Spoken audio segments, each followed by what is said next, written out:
Abren la tumba de Vicente Fernández después de 3 años, y lo que se ha revelado está dejando a millones de personas en shock absoluto, porque nada de lo que se esperaba coincide con lo que supuestamente se encontró, y las preguntas que surgen ahora son mucho más inquietantes que las respuestas. Desde el momento de su muerte, el legado de Vicente ha estado rodeado de secretos, disputas familiares, decisiones extrañas y versiones que nunca terminaron de encajar del todo. ¿Por qué su entierro fue tan rápido? ¿Por qué algunas personas cercanas a él hablaron de desacuerdos sobre dónde y cómo debía ser sepultado? ¿Por qué hubo testimonios que afirmaron que Vicente tenía miedo de algo poco antes de morir?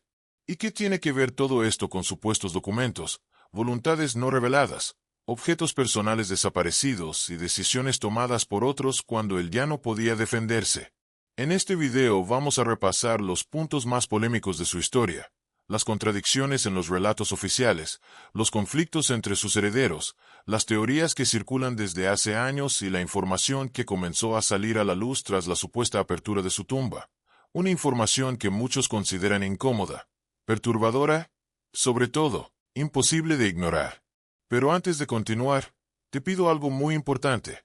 Deja tu like ahora mismo y suscríbete al canal si aún no lo has hecho, porque eso ayuda muchísimo al algoritmo de YouTube a mostrar este contenido a más personas y nos permite seguir trayendo investigaciones profundas, historias que no todos se atreven a contar y datos que normalmente no aparecen en los medios tradicionales. Si quieres apoyar aún más el canal, puedes enviar un Super Thanks para contribuir financieramente y ayudarnos a mantener este proyecto vivo. Y si no puedes hacerlo, no pasa nada. Simplemente deja un comentario aquí abajo diciendo qué fue lo que más te sorprendió o te generó dudas hasta ahora, porque leemos absolutamente todos. Quédate hasta el final del video, porque la última revelación es la más fuerte de todas y puede cambiar por completo la manera en que ves la historia de Vicente Fernández y todo lo que ocurrió después de su muerte. Juan Gabriel nació Alberto Aguilera Valadez el 7 de enero de 1950, en Parácuaro, un pequeño y humilde pueblo del estado de Michoacán, México. Su nacimiento ya trajo consigo una carga invisible, como si el destino, incluso antes de sus primeras palabras, le hubiera impuesto ya un camino espinoso. Era el menor de 10 hermanos. Desde pequeño, la vida le presentó su cara más dura. Su madre, Victoria Valadez Rojas, era una mujer fuerte pero sobrecargada de trabajo.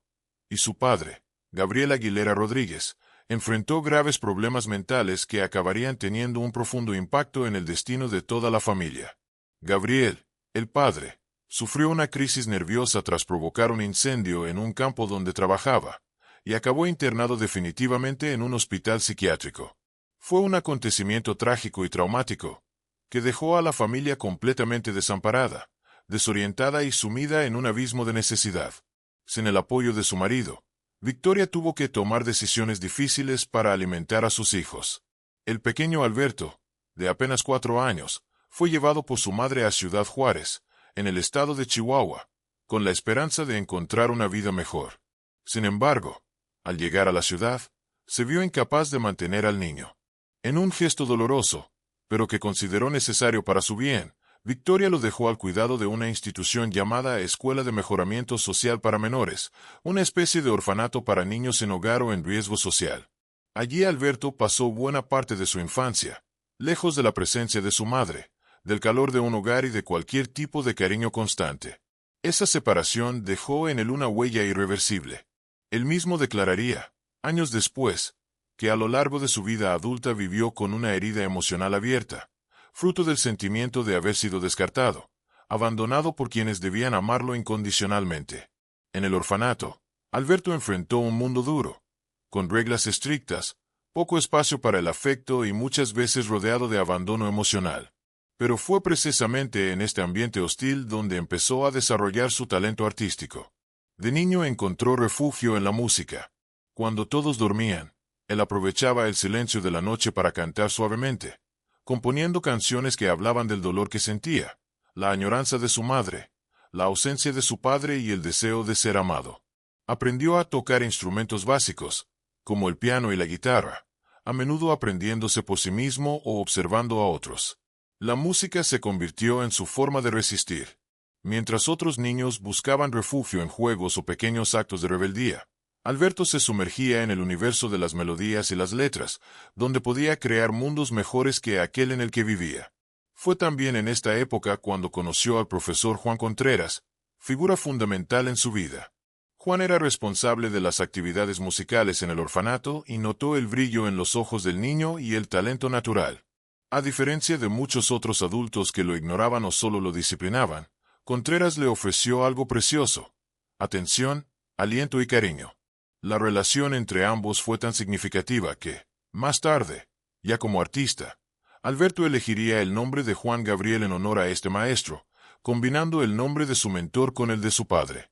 Fue su manera de inmortalizar a estas dos figuras masculinas que marcaron profundamente su destino, una a través de la ausencia y el dolor, y la otra a través de la presencia y el cariño.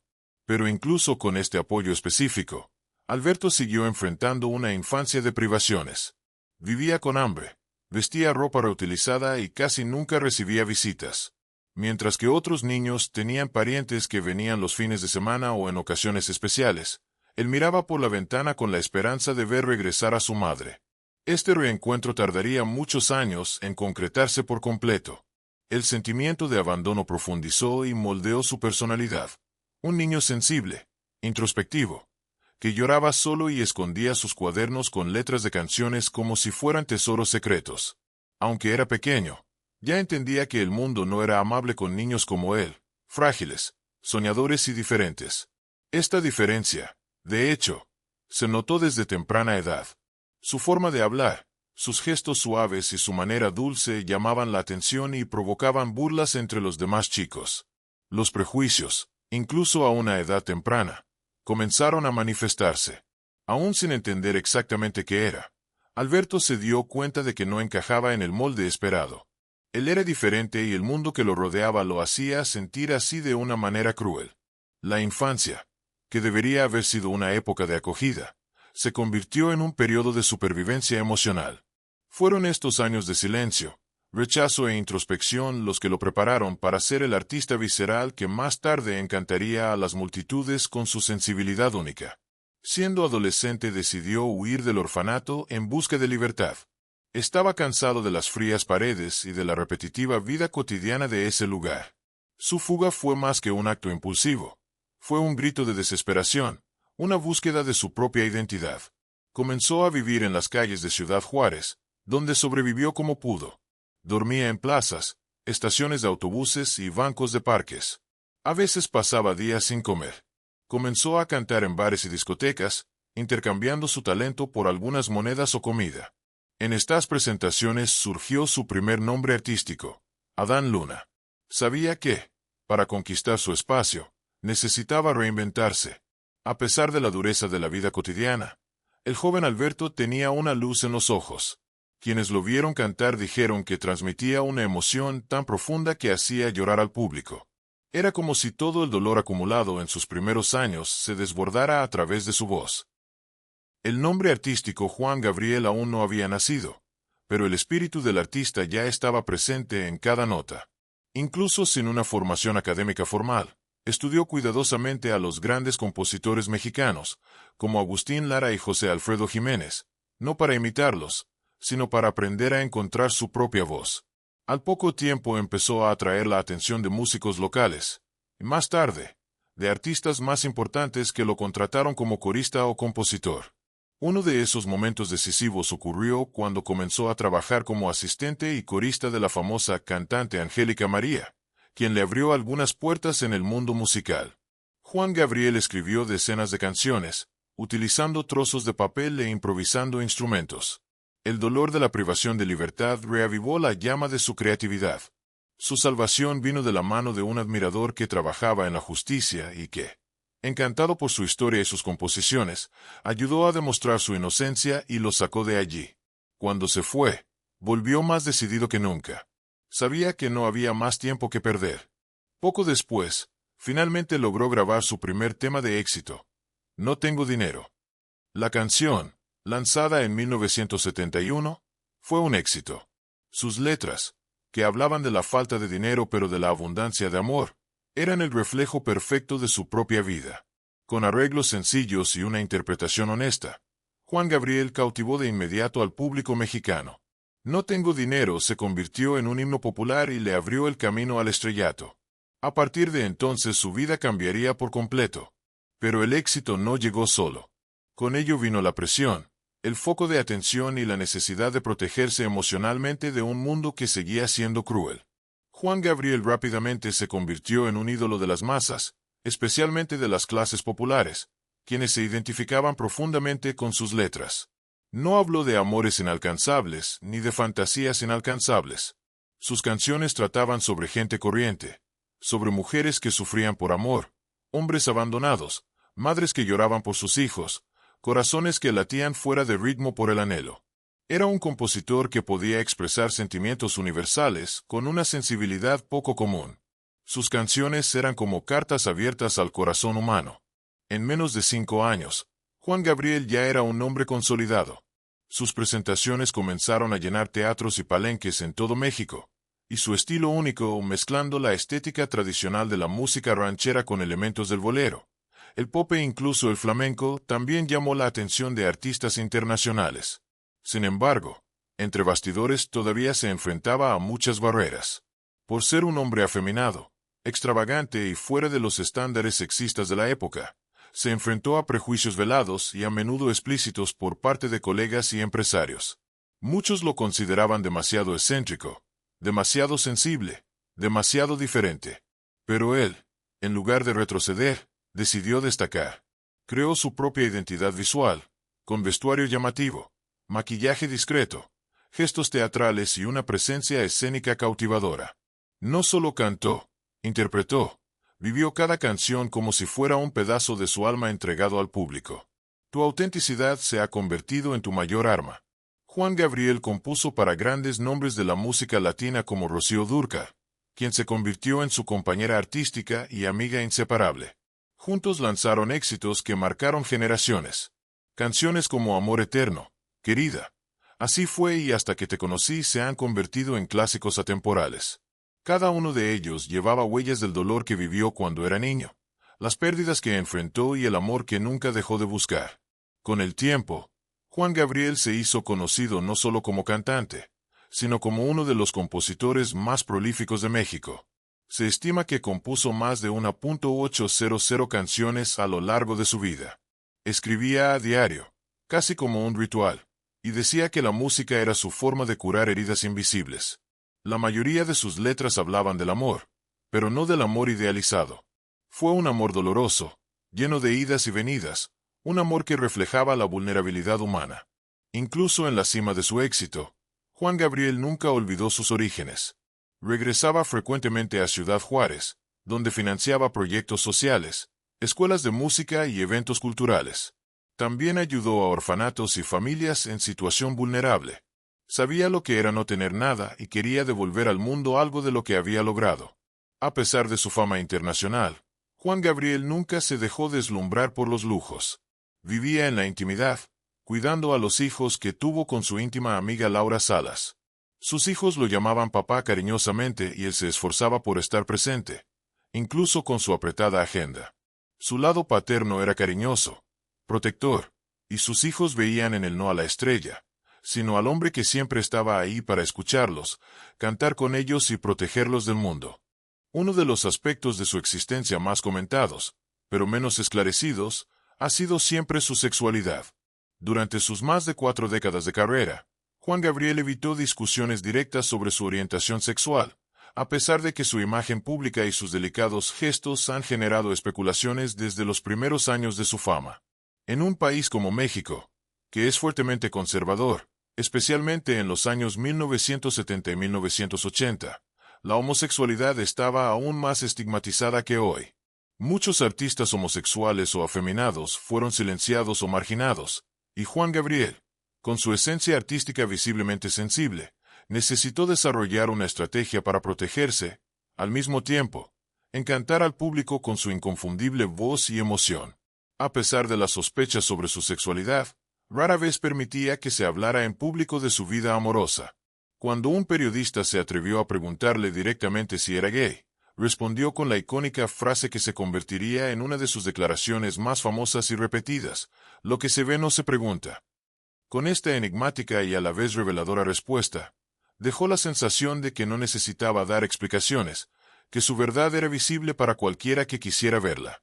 Esta frase no solo se convirtió en un eslogan, sino que también se convirtió en un símbolo de resistencia para muchos hombres y artistas homosexuales en América Latina que también preferían vivir sus identidades al margen de la imposición social de etiquetas. Juan Gabriel, sin necesidad de declararse abiertamente, comenzó a representar una figura de empoderamiento silencioso, desafiando las normas de la masculinidad tradicional con su forma de vestir, sus delicados gestos y su apasionada manera de interpretar canciones de dolor y amor. Muchos de quienes convivieron estrechamente con él sabían que su sexualidad era un aspecto delicado e íntimo. Pese a ello, su vida estuvo marcada por relaciones secretas y profundamente afectivas. Uno de los casos más conocidos y polémicos fue el de Joaquín Muñoz, un hombre que trabajó como su asistente durante muchos años y que aseguraba haber sido no solo su compañero de trabajo, sino también su pareja sentimental. Tras el apogeo de la carrera de Juan Gabriel, Muñoz publicó un explosivo libro llamado Juan Gabriel y yo, en el que afirmaba que los dos vivieron una intensa relación amorosa, llena de altibajos, pasión, celos y complicidades. El libro provocó un escándalo mediático inmediato. Juan Gabriel quedó profundamente herido por la publicación, sintiéndose traicionado, y rompió públicamente con Muñoz, acusándolo de oportunismo y exposición gratuita de su intimidad. El episodio fue sumamente doloroso para el cantante, ya que demostró que incluso sus allegados podían usar su vida personal como moneda de cambio para obtener atención y ganancias. A pesar de nunca haber hablado abiertamente de Joaquín Muñoz, la abrupta distancia entre ambos tras la publicación del libro indicaba que, en realidad, había sentimientos profundos y quizás incluso verdad en las palabras escritas. Otros nombres también se han sugerido a lo largo de los años como posibles amores de Juan Gabriel. Los periodistas de espectáculos especulaban constantemente sobre conductores, guardias de seguridad y miembros de su equipo con quienes mantenía una relación intensa y confidencial. Pero Juan Gabriel, un maestro en expresarse con canciones y silenciar con palabras, nunca confirmó en público ninguna relación sentimental. Prefería mantener el telón cerrado sobre este aspecto de su vida, como si su alma solo estuviera disponible para el público en forma de música. Lo más curioso es que, a pesar de mantener este silencio, Juan Gabriel se convirtió en un símbolo para la comunidad Lovetia y en toda América Latina. Representó a ese artista que, aunque no se declaró, se propuso vivir su verdad como pudo. Sus trajes extravagantes, sus gestos, su emoción explícita y su negativa a esconderse por completo crearon una conexión emocional muy fuerte con personas que también se sentían al margen. Muchos lo vieron no solo como un ídolo musical, sino como un ícono de libertad y expresión.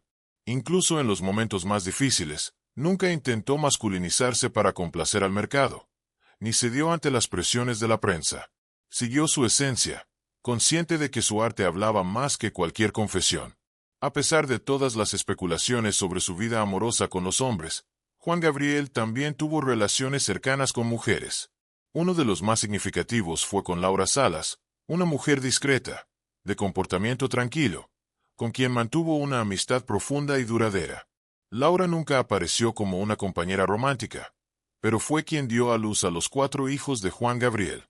Durante años, muchos se preguntaron cuál era la verdadera naturaleza de la relación entre ambos. Hubo quienes afirmaron que Laura era solo una amiga dispuesta a ayudarlo a realizar su sueño de ser padre, y que los niños fueron concebidos mediante inseminación artificial o arreglos privados. Otros creían que existía una implicación emocional entre ambos. Lo cierto es que Juan Gabriel siempre se refirió a Laura como una mujer importante, alguien que estuvo con él en sus momentos más difíciles y que lo ayudó a construir la familia que siempre soñó tener. Sus hijos, Luis Alberto, Iván, Jan y Joao, fueron criados con cariño y bajo estrictos cuidados.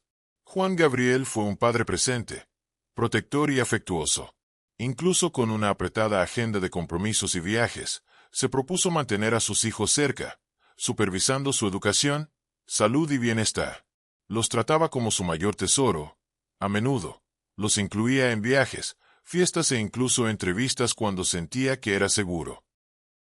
Una de las etapas más traumáticas y definitorias de su vida ocurrió justo cuando aún intentaba sobrevivir en las calles de Ciudad Juárez y dar sus primeros pasos hacia una carrera musical.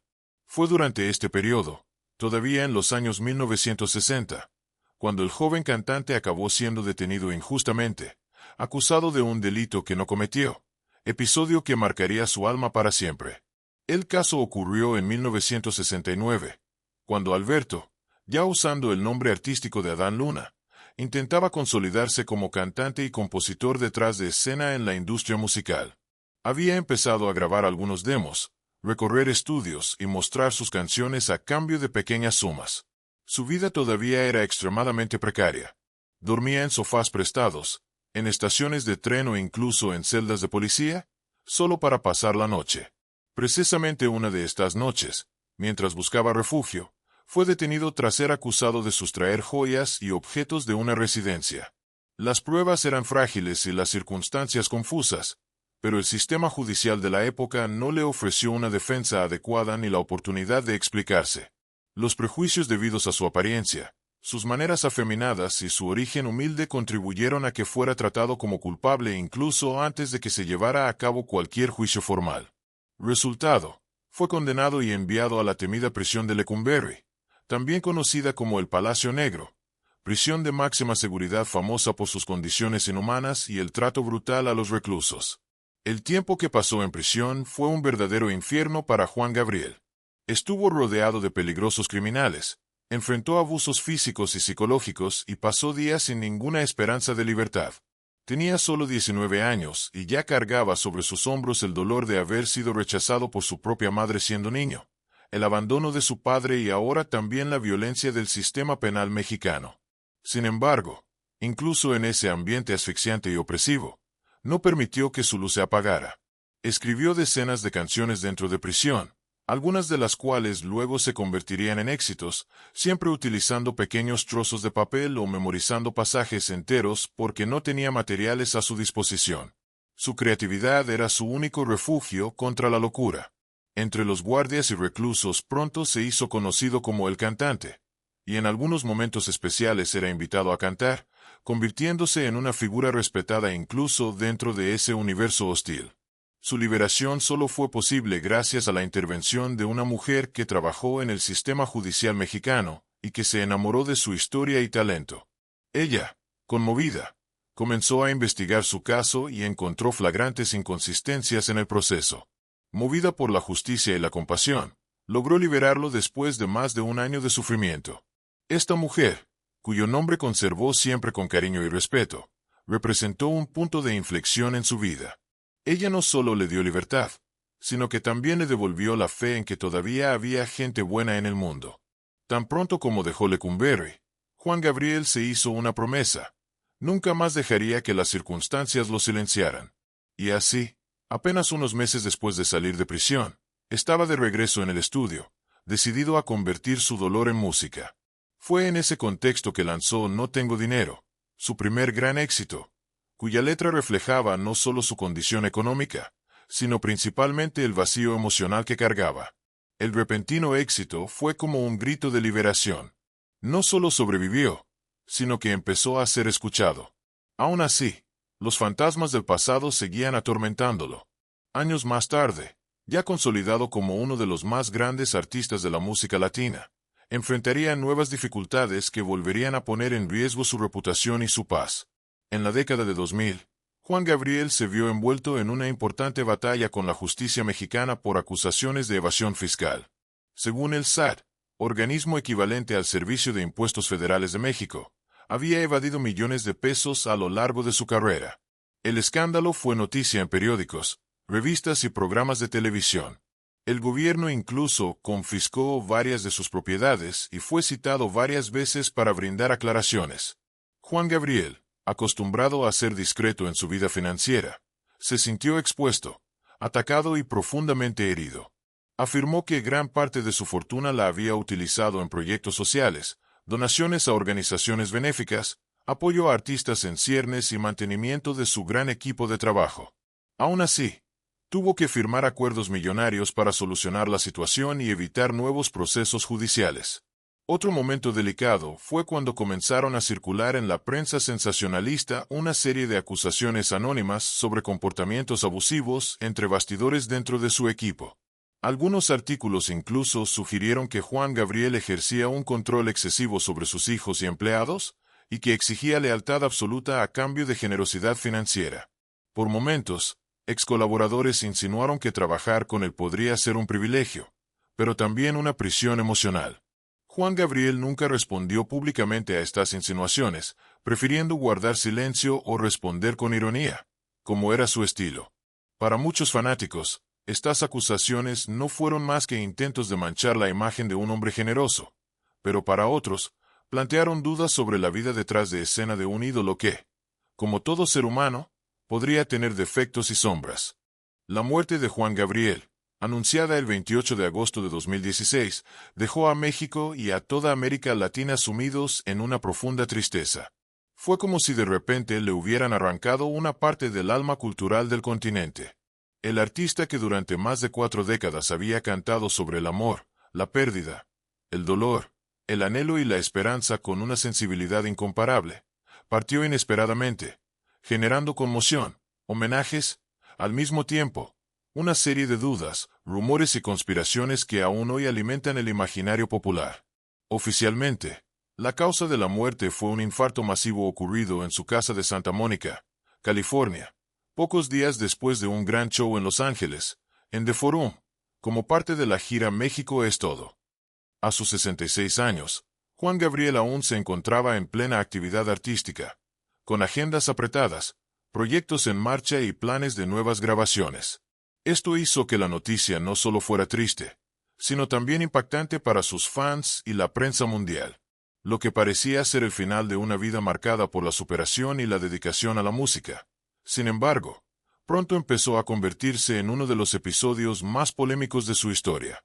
En primer lugar, hubo extrañeza por la rapidez con la que se difundió la noticia y por el hecho de que, poco después de anunciarse la muerte, los restos del artista fueron cremados sin que hubiera una autopsia pública ni ceremonias abiertas al público. Esto generó especulaciones inmediatas, sobre todo entre los fervientes fanáticos que no aceptaban la idea de que el Divo de Juárez se hubiera ido así, de manera tan discreta, sin despedidas presenciales y con tantos vacíos de información.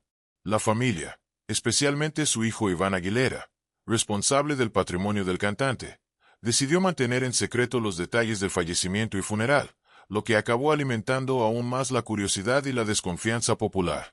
En medio del revuelo, comenzaron a circular rumores de que Juan Gabriel en realidad no había muerto.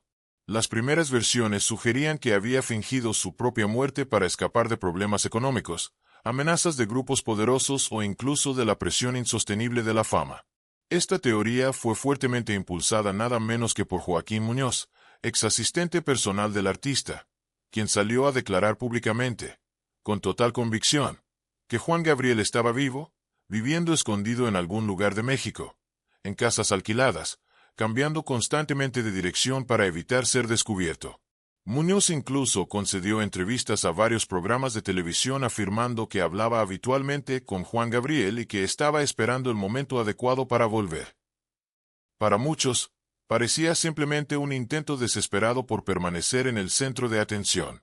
Para otros, los discursos de Muñoz contenían elementos que merecían atención, sobre todo dada la cercanía que había mantenido con el cantante durante tantos años. Las teorías se intensificaron aún más cuando comenzaron a circular audios, mensajes de texto y hasta supuestos videos en los que Juan Gabriel aparecía vivo, escondido y con apariencia alterada. La gente decía haberlo visto en pequeños pueblos del interior de México, en clínicas de salud alternativa o incluso fuera del país. Con cada nuevo rumor, la figura de Juan Gabriel adquiría un estatus aún más mítico, como un artista que, cansado de la exposición y las presiones del mundo, hubiera preferido desaparecer para vivir en paz. El caso empezó a recordar a otras celebridades, cuyas muertes también están rodeadas de mitos, como Elvis Presley y Michael Jackson. Muchos fans, impulsados por la emoción y la negación de la pérdida, quisieron creer que su ídolo seguía vivo. Esta creencia se alimentó durante años, llegando Muñoz incluso a fijar fechas para el regreso de Juan Gabriel, que obviamente nunca se materializó, generando aún más confusión e incluso indignación entre parte del público. Mientras estas conspiraciones ganaban espacio en los medios sensacionalistas, el legado de Juan Gabriel crecía de manera impresionante. Sus canciones volvieron a encabezar las listas digitales, sus álbumes fueron reeditados, se organizaron homenajes por parte de artistas de todas las edades y géneros. México se detuvo para homenajear a su hijo más ilustre con presentaciones públicas, murales en su memoria, estatuas y exposiciones en su casa de Parácuaro y también en su residencia de Ciudad Juárez, donde vivió gran parte de su vida. El impacto de su muerte fue tan grande que incluso el gobierno mexicano se involucró, promoviendo ceremonias oficiales para recordar su importancia en la cultura nacional. En esos momentos se hizo evidente cuánto Juan Gabriel se había convertido en algo más que un artista. Era una figura paterna, un símbolo de resiliencia, un puente entre el sufrimiento del pueblo y la belleza del arte. Sus composiciones fueron reproducidas aún con mayor frecuencia en radio, telenovelas, cine y fiestas populares.